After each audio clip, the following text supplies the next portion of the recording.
Na terceira semana deste mês, a balança comercial brasileira registrou um superávit de 756 milhões de dólares.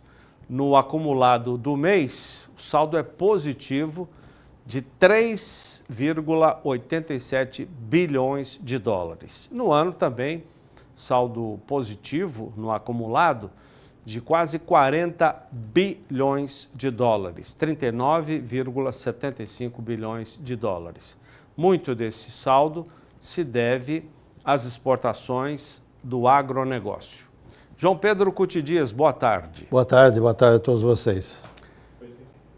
O que te pareceu o volume exportado de carne bovina até agora este mês?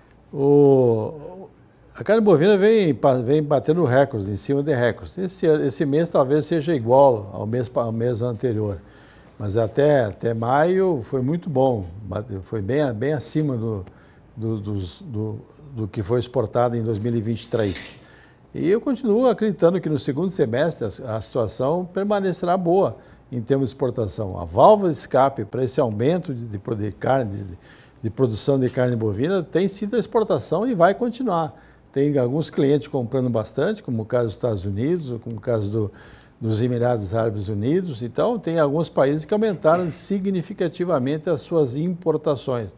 A China, ela está importando um volume mais ou menos equivalente ao ano passado, sem haver grandes aumentos, como vinha ocorrendo ano após ano, em função da oferta maior de carne lá no mercado chinês, própria delas, e o preço que caiu lá dentro do mercado, dentro da China, caiu o preço da carne bovina em função da concorrência com as outras carnes, especialmente a carne suína, que é o grande consumo na China, é a carne suína. Vamos colocar a tela das exportações de carne in natura, carne bovina in natura. Não estão aí os números de miúdos de carne processada, só a natural.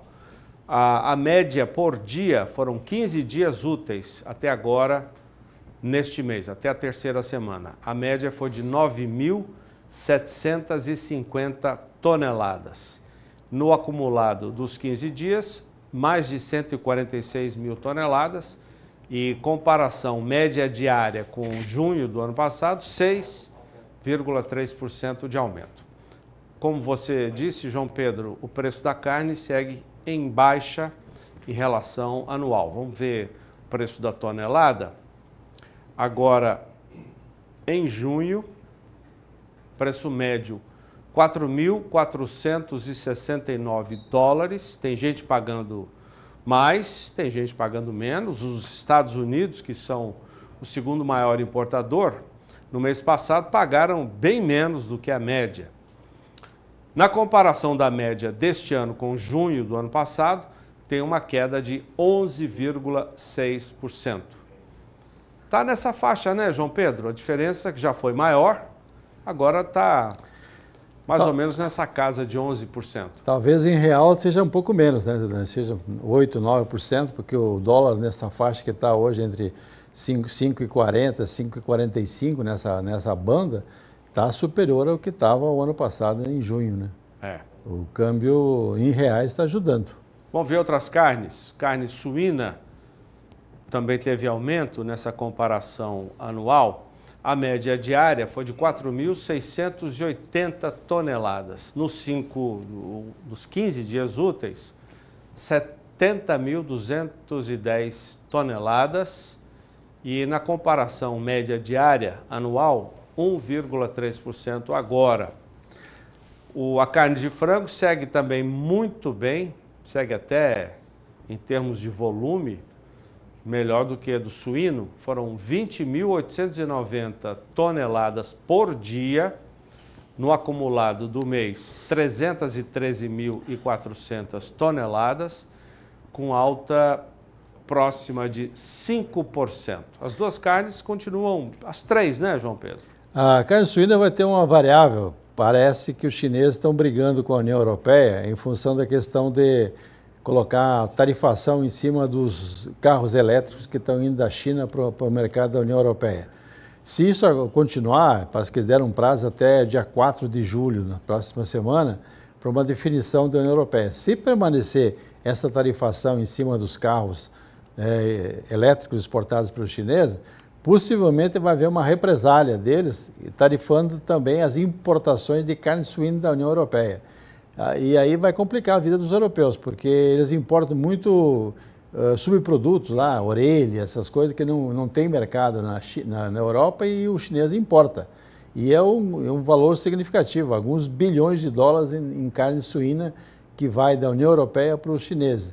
Se isso acontecer, vai haver uma reviravolta no mercado de carne suína, porque o Brasil passa a ser a válvula de escape, ou seja, se houver tarifação e houver alguma questão de proibição, alguma represália por parte dos chineses em relação ao bloco da União Europeia, a carne suína brasileira vai ser beneficiada. Poderá haver um redirecionamento das Vai forças. haver, se ocorrer mesmo isso, vai haver um redirecionamento mais do Brasil e menos da União Europeia. Mas isso aí tudo está na fase das possibilidades, porque depende do comportamento da União Europeia em relação à importação de carros elétricos chineses. O Brasil teria excedente para abastecer? Tem. Já. O chinês já compra bastante, né? Mas teria sim, não haveria nenhum problema não, mais 15%, 20%, o brasileiro consegue fazer.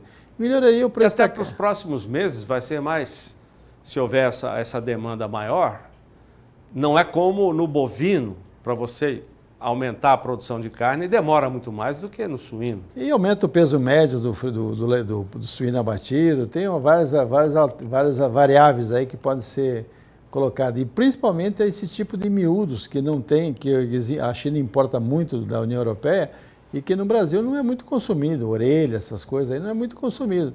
Pode ser uma boa maneira de melhorar o preço médio da carne suína brasileira. Que bom. Vamos ver os grãos, começando com a soja. Mais de 10 milhões de toneladas já foram exportadas até agora em junho. Quase 10 milhões 991 mil toneladas nos 15 dias úteis do mês. A média por dia foi de 732.700 toneladas, com alta de quase 12% em relação à média de junho do ano passado. E o milho? Milho ainda com volume baixo e em queda, né? Olha, o volume diário foi de 42.400 toneladas. Compare com a soja, por exemplo, no acumulado 636, quase 637 mil toneladas. Soja 10 mil, quase 11 milhões de toneladas. A média agora foi 13% maior, quer dizer, tem essa diferença de 13,8% em relação à média de junho do ano passado. A soja vai ser, nós estamos exportando nesse primeiro semestre mais do que exportamos no primeiro semestre de 2023. O que está ajudando agora é o câmbio. Houve alguns momentos que o preço da soja deu uma reação, o prêmio nosso ficou positivo, e isso ajudou a escoar. Só que daqui para frente, a tendência é que o mercado interno vá ter que disputar essa soja com os exportadores. Porque o Brasil precisa moer uns 55 a 58 milhões de toneladas para atender o consumo brasileiro, né? Tanto para a produção de óleo como produção de farelo. E, pelo jeito, daqui no segundo semestre vai haver uma certa disputa entre o mercado interno, as indústrias que estão localizadas no Brasil, em relação ao mercado exportador, já que no primeiro semestre nós exportamos mais que no ano passado. Lembrando que no ano passado teve uma safra recorde, nós exportamos 103, 104 milhões de toneladas. Esse ano a previsão é se exportar pelo menos uns 10 milhões a menos que o ano passado. 91, teve uma quebra. Por causa da quebra da produção. De quebra da soja. Mas aparentemente o mercado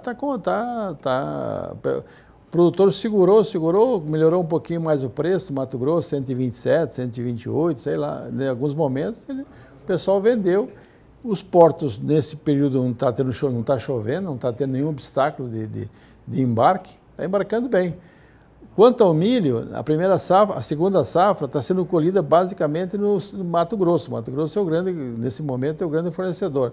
Como eles têm condições de levar a logística deles, ou pelo Rio Madeira, ou pelo Rio Amazonas, para os portos do Arco Norte, algum momento fecha a conta para ver se paga um pouco mais de R$40 pelo saco de milho, que é baixo o preço, mas na exportação nós estamos falando hoje num produto que vale pouco mais de $12 o saco no porto, né? Então, fica apertado, mas mesmo assim, com o transporte hidroviário ou com transporte ferroviário lá por parte de Rondonópolis, a direção a Santos, está escoando.